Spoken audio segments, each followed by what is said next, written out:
Hello friends, welcome back to my channel. आज मैं आपको ये यूनिक सा क्रॉप टॉप बनाना बताऊंगी जो कि आजकल बहुत ही ज़्यादा ट्रेंड में चल रहा है और इसका ट्यूटोरियल अभी तक यूट्यूब पर किसी ने पोस्ट नहीं किया है। सो आज मैं बहुत ही आसान तरीके से इसकी कटिंग और स्टिचिंग आपको बताऊंगी। और इसके नीचे जो लहंगा है, इससे पहले मैंने इसकी कटिंग और स्टिचिंग आपको सिखा दी है, तो आप उसे ज़रूर से चेकआउट करिएगा। सो गाइस, इसे मैंने 5.5 मीटर की प्लेन साड़ी में से बनाया हुआ है। आप चाहे तो इसे किसी भी फैब्रिक में से भी बना सकते हैं। और अगर आपको वीडियो पसंद आए तो इसे लाइक कर देना, शेयर कर देना और मेरे चैनल को सब्सक्राइब ज़रूर से कर देना, ऐसे ही नए नए टॉपिक के वीडियोस देखने के लिए। और अगला वीडियो आप किस टॉपिक पे देखना चाहते हैं वो भी मुझे कमेंट करके बता सकते हैं। और अगर आपको कुछ भी समझ में नहीं आए तो भी आप मुझे कमेंट करके बता सकते हैं। सो उसका रिप्लाई मैं ज़रूर से करूँगी। सो लहंगा बनाने के लिए हमने 5.5 मीटर साड़ी में से 4 मीटर साड़ी का उपयोग कर लिया है और ये 1.5 मीटर फैब्रिक मैंने अलग से कट करके रख लिया था क्रॉप टॉप बनाने के लिए। तो साड़ी का ये मेरा 1.5 मीटर फैब्रिक है और ये अलग से मैंने प्रिंटेड फैब्रिक यानी कि एम्ब्रॉयडरी वाला फैब्रिक लिया हुआ है बेल्ट बनाने के लिए। और आधा मीटर मैंने सिर्फ अस्तर लिया हुआ है, कॉटन का अस्तर। तो सबसे पहले हम अस्तर पर बैक पार्ट की कटिंग करेंगे। तो अस्तर को मैंने डबल फोल्ड करके बिछाया हुआ है। जो मेरी साइड है वो इसकी बंद वाली साइड है और जो ऊपर की साइड है वो इसकी खुली हुई साइड है। और इसकी जो लंबाई है वो हमें 14 इंच की रेडी करनी है। तो 1.5 इंच हमें एक्स्ट्रा लेना है सिलाई मार्जिन के लिए, क्योंकि आधा इंच हमारा बेल्ट में जाएगा और आधा इंच हमारा ऊपर से सिलाई में जाएगा। तो टोटल लेंथ हमें 15.5 इंच की रखनी है, 1.5 इंच हमें एक्स्ट्रा लेना है। अभी जहाँ से बंद वाली साइड है वहाँ पर हमें आधा इंच पर निशान लगाते हुए ऊपर से लेकर नीचे तक एक सीधी लाइन ड्रॉ कर देनी है, क्योंकि हम इसे बैक ओपन बनाने वाले हैं। तो आधा इंच हमें एक्स्ट्रा लेना है। अभी जितने भी निशान हम लगाएंगे वो इस लाइन को छोड़ते हुए ही लगाएंगे। तो शोल्डर हमें 5.5 इंच का लेना है, क्योंकि हम आगे से भी डीप नेक बनाने वाले हैं और पीछे से भी हमें डीप नेक बनाना है। और आर्म होल की लंबाई के लिए हम 6 इंच पर निशान लगाएंगे। 5.5 या फिर 6 इंच पर हमें आर्म होल की लंबाई के लिए निशान लगाना है। अभी यहाँ से हम चेस्ट का मेज़रमेंट लेंगे। तो आपकी चेस्ट का जो भी मेज़रमेंट हो उसका चौथा भाग करना है और उसमें 2 इंच ऐड कर देना है सिलाई मार्जिन के लिए। तो मैं इसे 32 चेस्ट का बनाने वाली हूँ, तो उसका चौथा भाग 8 इंच होता है और 2 इंच मैंने लूजिंग के लिए छोड़ा है। तो मैंने 10 इंच पर निशान लगाया है। अभी बैक आर्म होल के लिए हम 1.5 इंच पर निशान लगाएंगे और राउंड शेप ड्रॉ कर देंगे, क्योंकि ये हमारा बैक वाला पार्ट है। अभी नीचे से हमें कमर की चौड़ाई का चौथा भाग करना है और उसमें 1 इंच हम टक्स के लिए लगाएंगे, क्योंकि ये बैक वाला पार्ट है। तो 1 इंच ही हमें टक्स के लिए एक्स्ट्रा लेना है और फिटिंग के लिए 2 इंच एक्स्ट्रा लेना है। तो इस तरह से हमें 3 इंच एक्स्ट्रा लेते हुए निशान लगा देना है। तो कमर मेरी 30 इंच की है, तो 7.5 इंच और 3 इंच हमें एक्स्ट्रा लेना है और साइड से इस तरह से हम लाइन ड्रॉ कर देंगे। अभी गले की चौड़ाई के लिए हमें सिर्फ 2 इंच पर ही निशान लगाना है, क्योंकि हम डीप नेक बनाने वाले हैं आगे से भी और पीछे से भी। तो गले की चौड़ाई हमें 2 इंच की ही लेनी है और पीछे की गले की लंबाई के लिए मैं 10 इंच पर निशान लगा रही हूँ। आप पीछे की गले की लंबाई अपनी पसंद से कम या ज़्यादा भी कर सकते हैं। तो मैंने 10 इंच की लंबाई रखी है। अभी नीचे से भी हम 2 इंच पर निशान लगाते हुए इस तरह से लाइन ड्रॉ कर लेंगे और एक बॉक्स बना लेंगे, देखिए इस तरह से। उसके बाद हमें इसमें वी शेप ड्रॉ कर देना है बैक नेक के लिए। देखिए इस तरह से हम बैक नेक में वी शेप ड्रॉ कर लेंगे। अभी जहाँ पर हमारी आर्म होल वाली लाइन है वहाँ पर हम आधा इंच पर निशान लगाएंगे शोल्डर स्लोप के लिए और एक तिरछी लाइन ड्रॉ कर लेंगे। अभी हमें इसकी कटिंग कर देनी है। तो जैसे हमने ड्रॉ किया है बिल्कुल वैसे ही हमें इसकी कटिंग कर देनी है। तो देखिए इस तरह से मैंने कटिंग कर दी है। अभी हम नीचे से बेल्ट के लिए निशान लगाएंगे। तो जहाँ पर हमारी बंद वाली साइड है वहाँ पर हमें 3 इंच पर निशान लगाना है। तो पीछे से हमारा 3 इंच का बेल्ट बनेगा और जहाँ पर हमारी खुली हुई साइड है वहाँ पर भी हम 3 इंच पर ही निशान लगाएंगे, क्योंकि हम बेल्ट ब्लाउज बनाने वाले हैं आगे और पीछे से भी। तो इस तरह से हमें दोनों ही साइड से 3 इंच पर निशान लगाते हुए एक सीधी लाइन ड्रॉ कर देनी है। तो पीछे की साइड हमारा सीधा ही बेल्ट रहेगा। अभी हमें इसकी कटिंग कर देनी है और जो बंद वाली साइड है जहाँ पर हमने नेक ड्रॉ किया है यानी कि नेक कट किया है उसे भी हमें कट कर लेना है, क्योंकि हम इसे बैक ओपन रखने वाले हैं। तो इस तरह से मैंने कटिंग कर ली है और ये मेरा बैक वाला पार्ट कुछ इस तरह से नज़र आएगा। 2 बेल्ट है पीछे के लिए और 2 पार्ट है पीछे के लिए। अभी हम फ्रंट पार्ट की कटिंग करेंगे। तो फैब्रिक को मैंने डबल फोल्ड करके बिछाया हुआ है। जो मेरी साइड है वो इसकी बंद वाली साइड है और जो ऊपर की साइड है इसकी खुली हुई साइड है और इसकी भी लंबाई मैंने 15.5 इंच की ही रखी है। अभी जितने भी निशान हमने बैक पार्ट में आधा इंच छोड़ते हुए लगाए थे वैसे ही निशान हम आधा इंच बिना छोड़े ही फ्रंट पार्ट में लगाएंगे। तो 5.5 इंच का शोल्डर लेंगे और 10 इंच का हम चेस्ट के लिए निशान लगाएंगे। आगे वाले पार्ट में हमें कोई भी आधा इंच एक्स्ट्रा नहीं छोड़ना है। अभी फ्रंट का आर्म होल ड्रॉ करने के लिए आधा इंच अंदर की साइड पर हमें इस तरह से निशान लगाकर एक तिरछी लाइन ड्रॉ कर देनी है और 1 इंच पर निशान लगाते हुए हमें फ्रंट का आर्म होल ड्रॉ कर लेना है राउंड शेप देते हुए।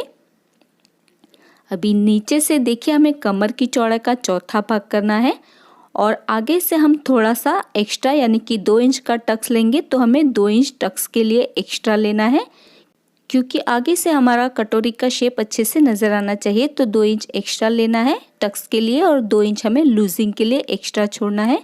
तो टोटल हमें 4 इंच एक्स्ट्रा छोड़ना है। फिटिंग के लिए 2 इंच और टक्स के लिए 2 इंच और साइड से भी हम इस तरह से लाइन ड्रॉ कर लेंगे। अभी हम गले की चौड़ाई के लिए 2 इंच पर निशान लगाएंगे। गले की चौड़ाई 2 इंच से ज़्यादा हमें नहीं लेनी है, नहीं तो इसके कंधे गिरेंगे। उसके बाद आगे की गले की लंबाई के लिए हम 7 इंच पर निशान लगाएंगे। आगे की गले की लंबाई आप अपनी पसंद से कम या ज़्यादा भी कर सकते हैं और आगे के लिए भी हमें इसमें वी शेप ड्रॉ कर देना है। देखिए इस तरह से। अभी नीचे से हम बेल्ट के लिए निशान लगाएंगे। तो नीचे से भी पहले हमें 3 इंच पर निशान लगा देना है। जैसे हमने बैक पार्ट में किया था बिल्कुल वैसे ही दोनों साइड से 3 इंच पर निशान लगाते हुए एक सीधी लाइन ड्रॉ कर लेंगे। देखिए इस तरह से। अभी जहाँ पर बंद वाली साइड है वहाँ पर जो हमने 3 इंच पर निशान लगाया है बेल्ट के लिए उसके ऊपर हमें 1.5 इंच पर एक और निशान लगाना है। देखिए ये निशान हमें 1.5 इंच पर ही लगाना है। उसके बाद हल्का सा इस तरह से हमें राउंड शेप देना है और बेल्ट के साथ इस तरह से मिला देना है। तो ये आगे से हमारा बेल्ट कुछ वी शेप में नज़र आएगा। आपको कटिंग करने के बाद मालूम पड़ेगा। अभी हमें इसकी कटिंग कर देनी है। तो ध्यान रहे बंद वाली जो हमारी साइड है वहाँ पर हमें कट नहीं लगाना है, इसे हमें ऐसे ही रहने देना है। तो हम पहले बेल्ट को कट कर लेंगे, उसके बाद साइड से भी हम कटिंग कर लेंगे और आधा इंच का शोल्डर स्लोप देते हुए हमें कटिंग कर लेनी है। तो देखिए इस तरह से मैंने कटिंग कर ली है और ये फ्रंट वाला पार्ट आगे से कुछ इस तरह से वी शेप में नज़र आएगा, जैसे आप वीडियो में देख सकते हैं बिल्कुल उसी तरह से। अभी जो हमने अस्तर पर कटिंग कर ली है तो जो ऊपर वाला हमारा पार्ट है उसकी मेन फैब्रिक पर हम कटिंग कर लेंगे अस्तर की, और जो नीचे का हमारा बेल्ट है उसकी कटिंग जो हमने प्रिंटेड फैब्रिक लिया हुआ है उसके ऊपर करेंगे। मेन फैब्रिक के ऊपर नहीं करनी है, प्रिंटेड फैब्रिक के ऊपर हम बेल्ट की कटिंग करेंगे। आगे वाले पार्ट की भी और पीछे वाले पार्ट की भी जो बेल्ट की कटिंग है वो हम प्रिंटेड फैब्रिक के ऊपर करेंगे और जो ऊपर वाले पार्ट की कटिंग है उसकी कटिंग हम मेन फैब्रिक के ऊपर करेंगे, यानी कि ऊपर वाला पार्ट हम प्लेन ही रखेंगे। तो देखिए मैंने कटिंग कर ली है ऊपर वाले पार्ट की मेन फैब्रिक के ऊपर और बेल्ट की कटिंग मैंने प्रिंटेड फैब्रिक के ऊपर कर ली है। आगे वाले पार्ट की भी और पीछे वाले पार्ट की भी मैंने कटिंग कर ली है मेन फैब्रिक के ऊपर और बेल्ट की भी कटिंग मैंने कर ली है प्रिंटेड फैब्रिक के ऊपर। अभी सबसे पहले जो बैक वाले दोनों पार्ट है उसे हम उल्टा रखेंगे और उसके ऊपर हम अस्तर को रखेंगे। पहले मेन फैब्रिक को रखेंगे, उसके ऊपर अस्तर को रखेंगे और इसे चारों ही साइड से सिलाई लगाकर हमें इसे जॉइंट कर लेना है। हमें इसे कहीं से भी पलटना नहीं है, ऐसे ही सिलाई लगाकर हमें इसे जॉइंट कर लेना है। उसके बाद जो आगे वाला पार्ट है उसके ऊपर भी हमें अस्तर को रखना है और इसे भी हमें सभी साइड से सिलाई लगाते हुए जॉइंट कर लेना है। इसे भी हमें कहीं से पलटना नहीं है, ऐसे ही हमें सिलाई लगाकर इसे अस्तर के साथ जॉइंट कर लेना है। तो देखिए मैंने फ्रंट पार्ट को अस्तर के साथ जॉइंट कर लिया है सभी साइड से सिलाई लगाकर और बैक पार्ट को भी मैंने जॉइंट कर लिया है अस्तर के साथ। अभी सबसे पहले हम इसमें बैक पार्ट में टक्स लगाएंगे। तो जहाँ पर हमने कट लगाया है वहाँ से हमें 4 इंच पर निशान लगाना है और ऊपर की साइड पर हमें 2.5 इंच पर निशान लगाना है और आधा इंच का गैप रखते हुए हमें इसमें टक्स लगा देना है। तो दोनों ही पार्ट में हमें 4 इंच और ऊपर से 2.5 इंच पर निशान लगाते हुए टक्स लगा देना है। अभी हमें फ्रंट पार्ट में टक्स लगाने हैं, तो इसे हम डबल फोल्ड कर लेंगे और बंद वाली साइड से हमें 3.5 इंच पर निशान लगाना है। बंद वाली साइड से हम 3.5 इंच पर निशान लगाएंगे और ऊपर की साइड हम 2.5 इंच पर निशान लगाएंगे। क्योंकि नीचे से हम बेल्ट लगाने वाले हैं तो टक्स की लंबाई हमें 2.5 इंच ही लेनी है। ऊपर से हम चेक करेंगे तो 10 इंच या फिर 9.5 इंच हमारा होना चाहिए, तो ये 9.5 इंच हो रहा है। तो इसी तरह से हमें टक्स की लंबाई 2.5 इंच ही लेनी है। अभी जो हमने सीधी लाइन ड्रॉ की है उसके दोनों साइड हमें 1-1 इंच पर निशान लगाना है, क्योंकि 2 इंच हमने एक्स्ट्रा छोड़ा था लूजिंग में टक्स के लिए, तो 2 इंच हमें एक्स्ट्रा इस तरह से दोनों साइड से लेना है और तिरछी लाइन ड्रॉ कर लेनी है। तो 2 इंच का हमारा इस तरह से टक्स आएगा, तो हमारी बिल्कुल आगे की साइड कटोरी का शेप ही नज़र आएगा। अभी ऐसा ही निशान हम दूसरी साइड पर भी लगा लेंगे और इस तरह से लाइन ड्रॉ कर लेंगे और यहाँ पर हमें टक्स लगा देना है दोनों ही साइड से। तो देखिए मैंने बैक पार्ट में भी टक्स लगा दिए हैं और फ्रंट पार्ट में भी मैंने टक्स लगा दिए हैं और आप देख सकते हैं कितनी अच्छे से हमारे कटोरी जैसा ही इसमें शेप आया हुआ है। अभी हमें फ्रंट का पार्ट सीधा रखना है और उसके ऊपर बैक के दोनों ही पार्ट हम उल्टे रखेंगे और इसके शोल्डर जॉइंट कर लेंगे। दोनों ही साइड से हमें इसके शोल्डर जॉइंट कर लेने हैं। तो देखिए मैंने इसके शोल्डर जॉइंट कर लिए हैं। अभी हम पहले इसका आर्म होल रेडी कर लेंगे, क्योंकि हम इसमें स्लीव अटैच नहीं करने वाले हैं। तो हमें तिरछी पट्टी कट कर लेनी है और इसे सीधी साइड से ही आर्म होल के ऊपर रखना है और इसे डबल फोल्ड करते हुए अंदर की साइड पर मोड़ देना है दोनों ही आर्म होल के ऊपर। तो देखिए मैंने तिरछी पट्टी अटैच कर ली है दोनों ही आर्म होल के ऊपर। अभी इसमें हम हुक एंड आइस की पट्टी भी बाद में अटैच करेंगे बेल्ट लगाने के बाद, और इसका नेक भी हम बाद में ही रेडी करेंगे, क्योंकि हम जो डिज़ाइनर पीस इसमें अटैच करने वाले हैं तो पहले हम उसकी कटिंग कर लेंगे और उसे ही पहले हम अटैच करेंगे। तो देखिए पहले हम इसकी लंबाई चेक कर लेते हैं। तो इसकी जो लंबाई है वो 12 इंच की है, तो हमें 14 या फिर 15 इंच का एक्स्ट्रा फैब्रिक कट करना है। तो देखिए ये पूरा मैंने 1 मीटर फैब्रिक अलग से रखा हुआ था, आधा मीटर ही मैंने टॉप पार्ट के लिए कट किया था। तो ये पूरा मेरा 1 मीटर फैब्रिक है और इसकी जो चौड़ाई है वो जितनी हमारी साड़ी की चौड़ाई होती है बिल्कुल उतनी ही है, और इसकी जो लंबाई है वो मैंने 15 इंच की रखी है। 3 इंच मैंने एक्स्ट्रा रखा है, बाद में हम इसे कट कर लेंगे।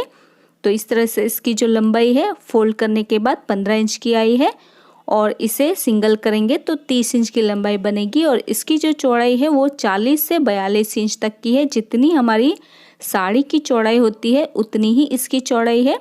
तो एक साइड इसकी बंद वाली साइड है और एक साइड इसकी खुली हुई साइड है। इस तरह से मैंने इसे फोल्ड किया हुआ है।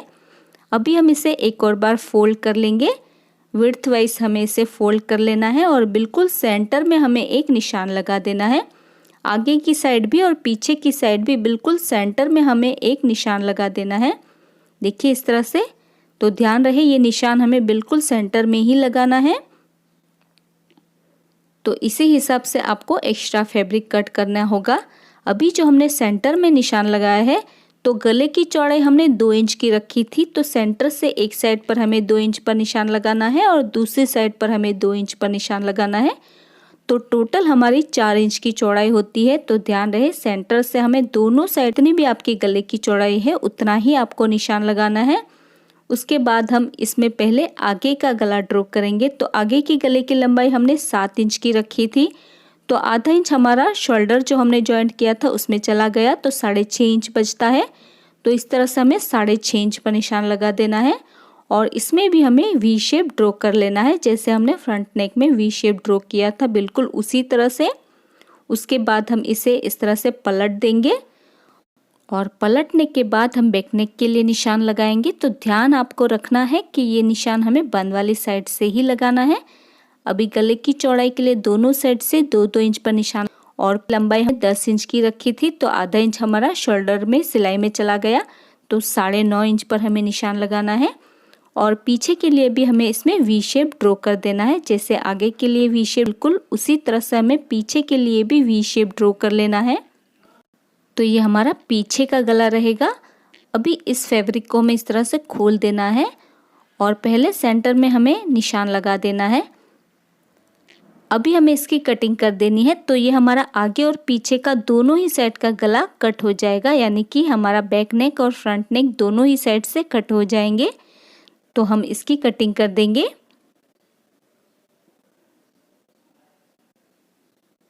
तो देखिए इस तरह से मैंने कटिंग कर ली है। अभी हम इसे फिर से फोल्ड कर लेंगे। अच्छे से हमें इसे फिर से फोल्ड कर लेना है और बिल्कुल सेंटर में हमें इसमें एक छोटा सा कट लगा देना है दोनों ही साइड से, ताकि जब हम इसे अटैच करेंगे तो हमें मालूम पड़ना चाहिए कि आगे वाला पार्ट किस साइड पर है और पीछे वाला पार्ट किस साइड पर हमें अटैच करना है। उसके बाद जहाँ पर इसकी किनारी है वहाँ पर भी हमें एक छोटा सा कट लगा देना है, बिल्कुल ही सेंटर में। दोनों ही साइड पर हम बिल्कुल सेंटर में एक छोटा सा कट लगा देंगे। देखिए इस तरह से। अभी ये जो हमारा टॉप वाला पार्ट है इसे हमें सीधा ही रखना है और ये जो हमने एक्स्ट्रा पीस कट किया है उसे हमें इसके ऊपर अच्छे से नेक को मिलाते हुए रखना है। फ्रंट वाला नेक अच्छे से मिलाएंगे और बैक वाला नेक भी अच्छे से मिलाएंगे। अभी हमने बैक नेक ओपन रखा है, तो बैक वाला जो नेक हमने कट किया था वहाँ पर हम एक कट लगा देंगे।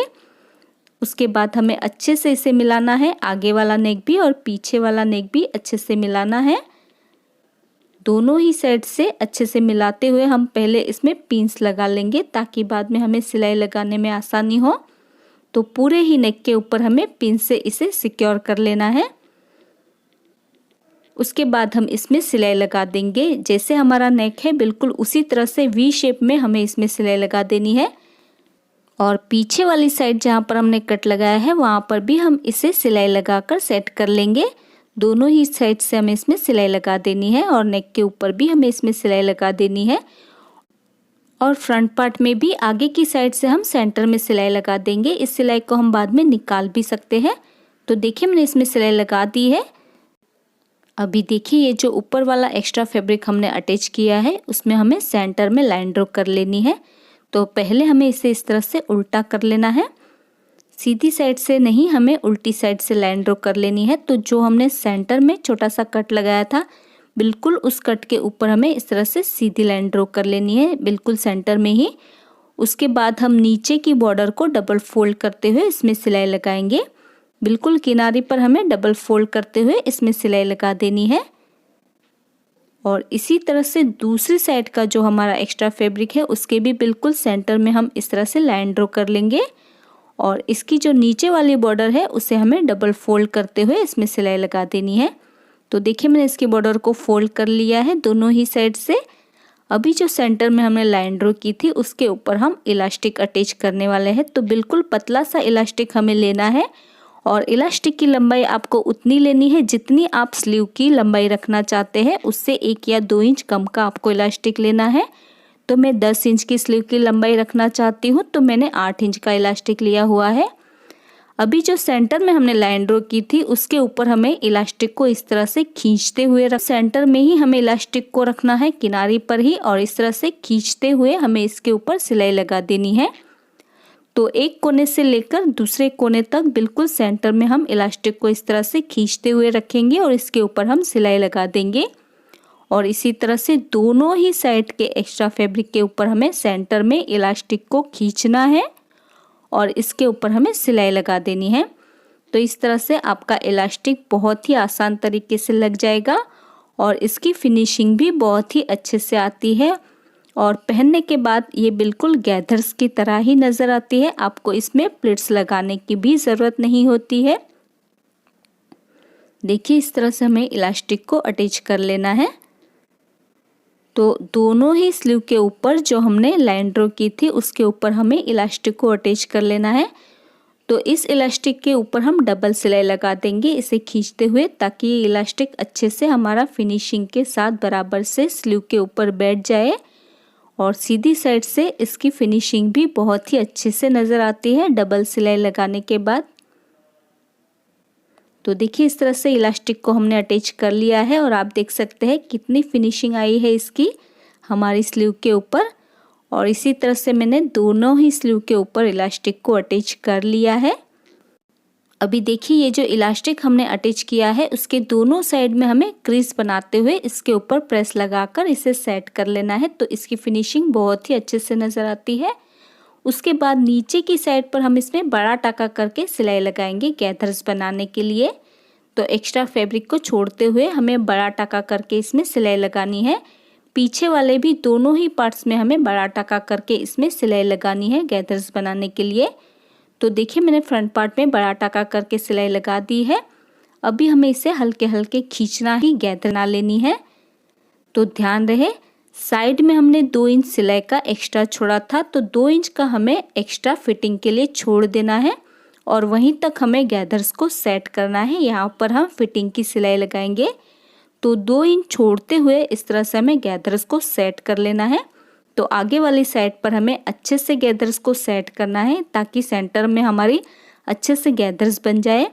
और इसी तरह से दूसरी साइड भी हमें 2 इंच फिटिंग का छोड़ते हुए गैदर्स को सेट कर लेना है और इसके ऊपर हमें सिलाई लगा देनी है। दोनों साइड 2 इंच हमें फिटिंग का छोड़ते हुए गैदर्स को सेट करते हुए इसके ऊपर सिलाई लगा देनी है। और इसी तरह से बैक वाले पार्ट में भी मैंने बड़ा टाका करके सिलाई लगा दी है और इसकी गैदर्स को भी हमें अच्छे से सेट कर लेना है और साइड में 2 इंच का हमें फिटिंग का छोड़ते हुए इसके ऊपर सिलाई लगा देनी है। दोनों ही साइड से 2 इंच फिटिंग का छोड़ते हुए हमें गैदर्स को सेट कर लेना है और इसके ऊपर हमें सिलाई लगा देनी है। तो देखिए मैंने इसके ऊपर सिलाई लगा दी है। अभी नीचे से जितना भी हमारा एक्स्ट्रा फैब्रिक है उसे हमें कट कर लेना है। आगे वाले पार्ट में हमें वी शेप का ध्यान रखते हुए ही एक्स्ट्रा फैब्रिक को कट करना है। उसके बाद पीछे वाला भी एक्स्ट्रा फैब्रिक हम कट कर लेंगे। उसके बाद हम बेल्ट को रेडी करेंगे। तो प्रिंटेड फैब्रिक वाला बेल्ट हमें सीधा रखना है और उसके ऊपर हम अस्तर को रखेंगे और नीचे वाली साइड पर हम इसमें सिलाई लगा देंगे। ऊपर से हमें सिलाई नहीं लगानी है। उसके बाद बैक वाले पार्ट के भी दोनों बेल्ट को हमें सीधा ही रखना है और उसके ऊपर अस्तर को रखेंगे और नीचे वाली साइड से हमें इसमें सिलाई लगा देनी है दोनों ही बेल्ट में। तो देखिए मैंने इसके ऊपर सिलाई लगा दी है। अभी अस्तर को इस तरह से पलटेंगे और बिल्कुल किनारे पर हम अस्तर में सिलाई लगाएंगे ताकि अच्छे से फिनिशिंग आ जाए। उसके बाद अस्तर को उल्टी साइड पर पलट देना है और इसके ऊपर हमें कवर सिलाई लगाने की भी ज़रूरत नहीं पड़ेगी और इसे अस्तर के साथ जॉइंट कर लेना है तीनों ही साइड से। और इसी तरह से बैक वाले बेल्ट को भी हम अच्छे से अस्तर के ऊपर सिलाई लगा देंगे और इसे पलटकर तीनों ही साइड से अस्तर के साथ जॉइंट कर लेंगे, प्रिंटेड फैब्रिक को भी और बेल्ट को भी। तो देखिए मैंने तीनों साइड से सिलाई लगाकर इसे अस्तर के साथ जॉइंट कर लिया है, फ्रंट वाले बेल्ट को भी और बैक वाले बेल्ट को भी। अभी टॉप वाला पार्ट हमें सीधा ही रखना है और उसके ऊपर बेल्ट को हम इस तरह से उल्टा रखेंगे। तो देखिए बैक वाले दोनों ही जो बेल्ट है उसे हमें उल्टा रखना है और इस तरह से हमें इसमें सिलाई लगा देनी है। तो ये बेल्ट हम नीचे की तरफ से इस तरह से हमारा जॉइंट हो जाएगा। तो दोनों साइड से हमें बेल्ट में सिलाई लगा देनी है। उसके बाद हमें फ्रंट वाला जो बेल्ट है वो बहुत ही ध्यान से अटैच करना है क्योंकि हमारा वी शेप बिगड़ना नहीं चाहिए। तो आप चाहे तो पहले फ्रंट में छोटा सा कट लगाकर भी बेल्ट को जॉइंट कर सकते हैं। बिल्कुल सेंटर में बेल्ट में भी छोटा सा कट लगा देना है और टॉप पार्ट में भी तो बिल्कुल छोटा सा ही कट लगाना है। इससे हमारा वी शेप बहुत ही फिनिशिंग से बैठ जाएगा। तो देखिए मैंने बेल्ट को अटैच कर लिया है। अभी देखिए टॉप पार्ट में हमने टक्स लगाया है तो इसकी वजह से ये जो हमारे नीचे वाला बेल्ट है वो दोनों साइड से हमारा एक्स्ट्रा बच जाता है। तो इसकी हमें कटिंग कर लेनी है फ्रंट पार्ट में भी और बैक पार्ट में भी।